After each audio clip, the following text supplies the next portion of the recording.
everyone, welcome back to my channel. Today I'm going to provide you some activities that you can do at home with your kids that you don't need technology for. I have broken up the activities in two categories, so for elementary kids and then another category for middle school and high school. We're living in uncertain times right now, and I know that as a teacher and a parent that not everyone owns a computer at home or even a tablet. Some of us just have smartphones. So a lot of these resources that educators are giving out, I know that can be a little overwhelming right now because you have so much going on, but please just know as educators, we're doing that to help you. I'm trying to limit the resources that I send out on a daily basis so it doesn't feel overwhelming. But please know that the teachers just want to help you and provide these resources so you do have something to do with your children. However, the things that I'm going to mention today, you really don't need anything for. These are like games that I used to play when I was little. So I'm currently in my 40s right now, and I thought, hey, this is a great time for us to do things with our kids that we probably don't usually do. So starting with elementary, and I would say up to like 5th grade. So from kindergarten to 5th grade, these are activities that you can do, and you can change them up depending on age level. Okay, so I have my list right here. All right, so the first one that I came up with for elementary is Hangman. I know as an educator, if ever my kids have extra time, they're like, Miss Ampson, can we play Hangman? I'm like, yeah, of course. Is it the most educational thing in the world? No, but I didn't say any of these were going to be very educational. So these are just more fun things that you can do that you don't have to have a computer for. So another game you can play is called Squiggle. So I also do this with my 3rd graders, and honestly, you just need a piece of paper and a pencil. So you start with a blank piece of paper and you draw any type of line on the paper, and then you pass it to the next person and you give them 5 seconds to connect something to that line. Then you pass it back to the next person and they connect something, and before you know it, that squiggle has gone from a squiggle to a really cool, fun picture. And even if there's only 2 of you, you can just pass it back and forth. So Hangman, Squiggle, and then of course board games. Pull out Sorry, pull out Monopoly, pull out, you know, Candyland, all those games that are up in your closet that you guys haven't played as a family in a long time. And I know that we're taking some of our games out of our closet because normally we, you know, think we're too busy, we don't have time for that, but take out the board games. If your kids have coloring books, or if they don't have coloring books, provide some paper and draw some pictures and color. How about puzzles? If you have puzzles up in your closet with those board games, take those out. Spend 15 minutes a day working on a puzzle. Draw. If you tell kids to draw, they love just having a free draw. You don't have to say, hey, why don't you draw a picture of this? Just let them draw whatever they want. Also, as a 3rd grade teacher, we teach our kids a lot of new multiplication strategies. So a lot of us parents my age are younger, really don't know these multiplication strategies. So you could ask your kids, hey, can you show me some of these multiplication strategies that you've been learning in school? Because a long time ago, we just had to memorize, you know, 5 times 3 is 15, but nowadays we don't just do that. So just have your kids share some of those strategies and have them teach you. So how do you multiply 5 times 3? Show me a strategy that you would use. Writing prompts. If your child is struggling with something to write about, we'll just give them a prompt. During the summer, I want to, during this time, I am grateful for. So there's just, you know, random prompts you can come up with, have them write a paragraph or 2, and then draw a picture of it.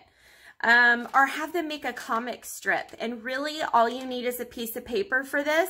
Have them fold it in half, fold it again. Or you can just draw the lines on there, like 8 squares, and then they can make a comic, draw each part, you know, as it progresses through the story in the little box and make up their own comic. How about Uno? Everybody loves Uno. Take out that Uno card game that's up in the closet with the board games and the puzzles. Hide and go seek. That was one of my favorites when I was a kid, and you can play this inside. You don't have to go outside to play hide and go seek. Freeze tag. You can play tag inside. Again, take out a piece of paper and play tic-tac-toe. Kids love playing tic-tac-toe. Read. Just have a time during the day where you drop everything else and you read, and you set a timer and have your kids build their stamina in reading. That's something that as teachers that we work on every day. Honestly, having them read for 15 minutes without any interruptions would be awesome. I know 3rd graders, research shows that you should read for at least an hour a day. So you could do that, you know, have them read for 15 minutes 4 times a day, or have them read for a half hour in the morning, have them read at a half hour at night, or don't even have it structured. Just however your day is flowing, just say, hey, let's stop and take out a book and read. Have your kids ride their bikes. I know there's a lot of different rules in each state right now, like shelters in place, or you know, you can't go certain places, but a lot of the governors are saying, you know, still go outside and get exercise. Just go with your kids, ride your bikes for a half hour, come back in. Just make sure you stay, you know, 6 feet away from other people. So make sure you're really safe with that. And another idea I came up with elementary kids is paint. So if you do have paint in the house, pull out that paint and those brushes and just let them free paint. Okay, and I'll list all these ideas down below so you have them. All right, moving over to the middle school and high school side, I talked to my son who is a 7th grader, and I talked to my daughter who is a 9th grader to get some ideas from them. So again, this is stuff that you can do without technology. For high school, they said exercise, so you can exercise inside for high school and middle school. You can also dance. There is a lot of tutorials on YouTube, but again, if you don't have that technology, you can just make up your own dances. You can cook and bake. My kids have been cooking and baking with me, which also helps with math. My daughter said you could pick out your outfits for the week. So whatever you have in your closet, you can take out the clothes and make outfits for what you're gonna wear each day. Even though we're technically not going anywhere, it's still fun to do that. You could redecorate your room.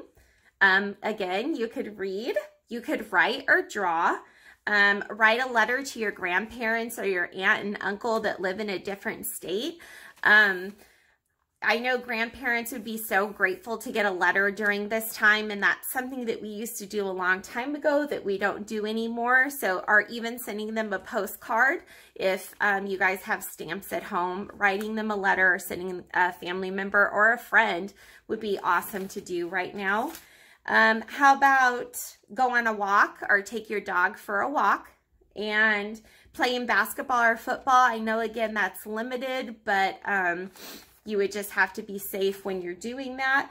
And after you take your dog for a walk, you can give your dog a bath. So I hope that's helpful, because I know as parents right now, you're really overwhelmed because you have a full-time job and now all of a sudden I've got to homeschool my child. Please just try your best not to be overwhelmed. It's okay if you don't have that schedule yet. It's okay if you don't know what you're doing. It's okay.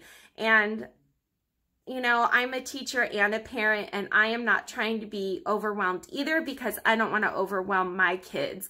So we're just taking it slow.